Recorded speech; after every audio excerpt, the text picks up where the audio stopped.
So, di na nato sila ulaton. Ipapas na lang nato sila. So, karon nga kabuntagon, ato ang i-prepare ang ato ang matag kaugalingon alang sa pagdaig o pagsimba sa atong buhi nga Dios. But before ta, no, nga mag-adto sa atong mga alawiton,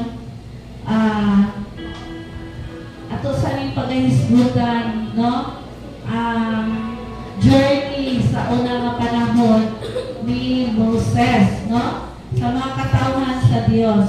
No, sa chapter 33, verse 1, no, tugutin ko na ako ani nga basahon, alam kaninyo.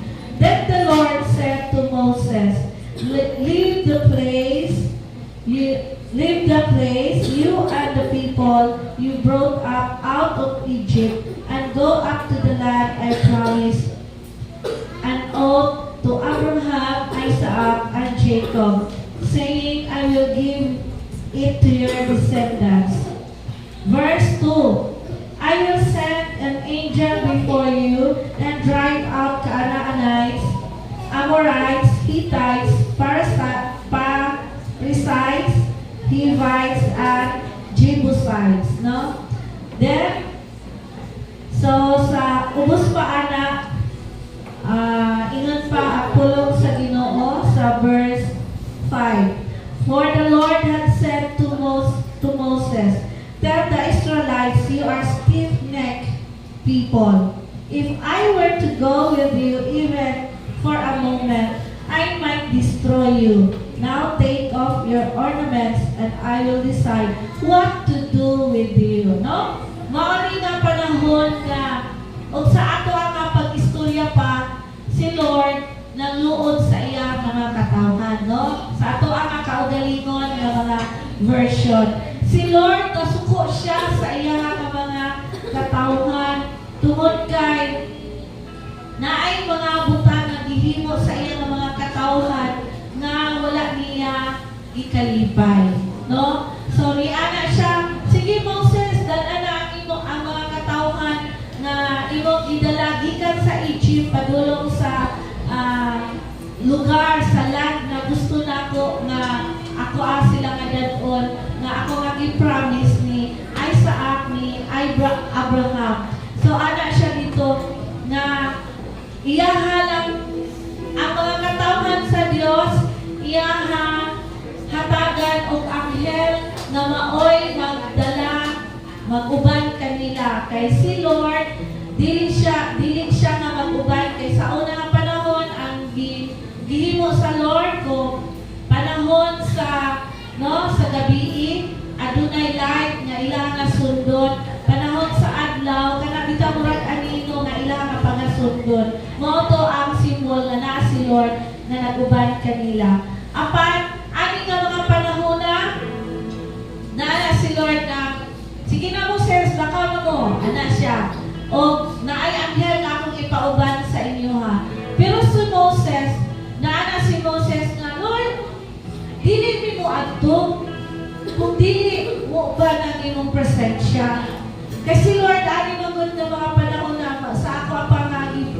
istorya ka kanina nasuko siya sa iya nga mga katawhan then ang iya nga ingon kay basin papatay niya no basin unsay mahitabo sa mga katawhan nga gidala ni Moses kay basin mamatay silang tanan tungod sa ilang pagkagahi og ulo. So mao na sa mga panahon pa no ni Moses. So karon unsaon man nato na pag-relate sa ato ang matag kinabuhi karon nga kapanahonan. So karon mga isuon it's grace. Grasya naman karon no. So ang gibilin ni Ginoong Jesucristo sa ato mao ang Holy Spirit.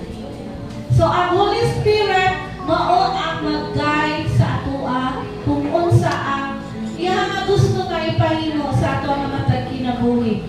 Mao na ingon na kung imo nga i-quench, kung imo nga bunggan ang pagpamuhat, no? Pagpamuhat sa balaan nga Espiritu Santo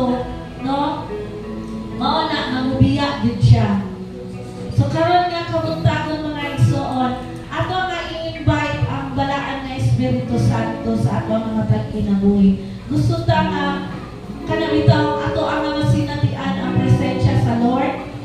No, walay lain nato nga himuon kundi ato siya nga iimbitar, no? Ato siya nga ingnon, Holy Spirit.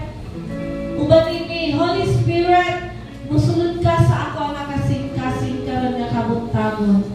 Lord, dili ko gusto nga mubiya niini nga balay alam ko anan nga kana bitang empty.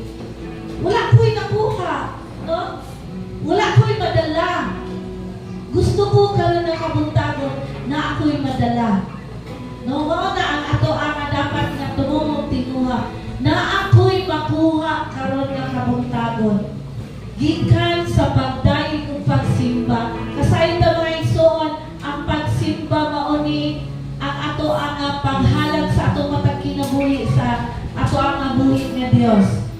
No, ang atong pagpasalamat sa iyaha. Dakong kaayo ni nga part nga gipangita sa Dios sa ato ang matag kinabuhi na ato siya nga dayigon ug pasalamatan. Amen. Amen. So karon nga kabuntagon, manindog ta o diha sa ato ang gitindugan, ato ang iimbitar, ato ang i-invite ang balaan nga Espiritu Santo sa ato ang matag kinabuhi. Na napagkahimo sa bitaw ta nga mudalig ug musimba diha sa iyang tungod kay siya lamang ang angayan, siya lamang ang angayan nato nga daygon o pasalamatan. Amen? Oh, hallelujah. Let us pray. Come on. Let us commune. Hallelujah. Hallelujah. Hallelujah. Oh, Holy Spirit of the living God. Amo ka nga iimbita karon nga kabuntagon.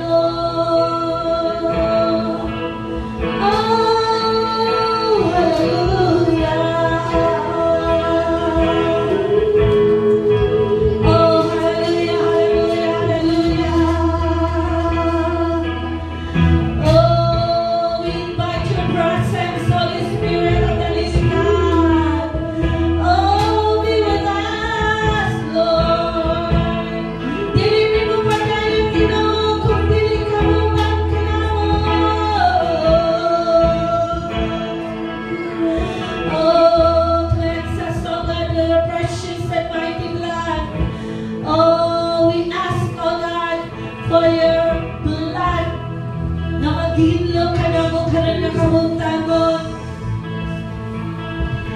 Hallelujah.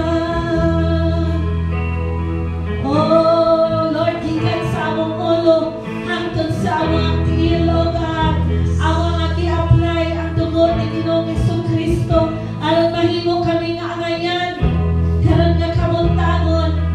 Imo nga dawaton ang among mga pagdayeg ug pagsimba karon nga kabuntagon, Ginoo. Ug salamat kaayo. Be with us, O God, in Jesus' mighty